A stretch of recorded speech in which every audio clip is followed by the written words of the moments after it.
প্রথমে একটা কথা ক্লিয়ার করি, মুর্শিদাবাদে যে ঘটনাগুলো ঘটেছিল যতক্ষণ ইন্টারনেট অফ ছিল আমরা সঠিকটা জানতে পারিনি।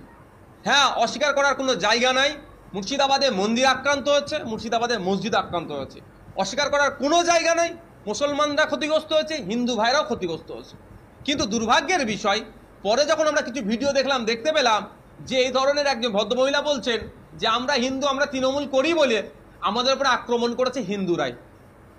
আবার আশার আলোর মতো কিছু ভিডিও দেখেছি, হিন্দু সমাজের মানুষ বলছেন আমরা মুসলিম ভাইরা আমাদেরকে প্রোটেক্ট করেছে। আবার ভিডিওতে দেখেছি মুসলিম ভাইরা বলছে যে হিন্দু ভাইরা আমাদেরকে প্রোটেক্ট করেছে। কার্যকলাপ কারা করছে? রাজনৈতিক কারবারিরা। সেই ঘটনাটা কেন্দ্র করে সম্ভবত 3 জন মারা গিয়েছেন। একজন হচ্ছে মুসলিম সম্প্রদায়ের মারা গিয়েছেন, আর 2 জন হচ্ছে হিন্দু সম্প্রদায়ের। যদিও হিন্দু সম্প্রদায়ের যিনি 2 জন মারা গিয়েছেন তাদেরকে অ্যারেস্ট হয়েছে, কিন্তু ইজাজ বলে যে ছেলেটি আছে তা এখনো কোনো তথ্য আমরা দেখতে পেলাম না।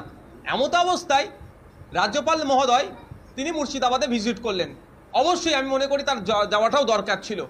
তিনি সাংবিধানিক প্রধান আমাদের রাজ্যের, রাজ্য সরকারের যিনি প্রধান আছেন বা যে সরকার যারা চলছে, সরকার আর পার্টি এরা গুলিয়ে ফেলছে, ফলে তাদের কাছে নিরপেক্ষতা আশা করাটা আমাদের বৃথা।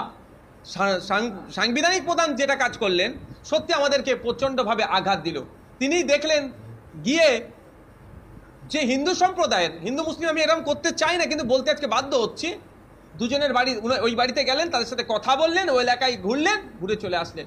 কিন্তু ওই মুর্শিদাবাদেই ওই এলাকার অদূরেই একজন মুসলিম সম্প্রদায়ের ছেলে, তাকে পুলিশের এই অভিযোগ আছে। রাজ্যপাল মহাশয়ের এই যে ভিজিটটা যেন আমাদের কাছে একটা রাজনৈতিক ভিজিট মনে হলো, পলিটিক্যাল ভিজিট মনে হলো।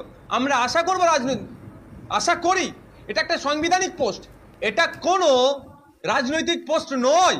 তিনার পোস্টের তিনি যথাযথ মূল্যায়ন করলে তাহলে সবার যারা ক্ষতিগ্রস্ত হচ্ছে ভিন্ন সম্প্রদায় তাদেরও যাওয়ার দরকার ছিল, ওই ইজাজের বাড়িতেও যাওয়ার দরকার ছিল, তার পরিবারের সাথেও কথা বলা দরকার ছিল, তাদেরকেও সহমর্মিতা জানিয়ে আসা দরকার ছিল। কিন্তু দুর্ভাগ্যের বিষয় আমাদের রাজ্যের রাজ্যপালের এই আচরণটা একজন রাজ্যপালের মতো আমরা দেখতে পেলাম না।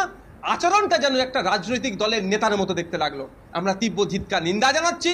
রাজ্যপাল মহোদয়ের কাছে আমি অনুরোধ করছি, আপনার যে পদের আছে সেই পদটাকে আপনি যথাযথ মর্যাদা দিন। আপনি নিরপেক্ষতা বজায় রেখে বাংলার মানুষের আপনি অভিভাবক হয়ে থাকবেন, এটা আমি আশা করব।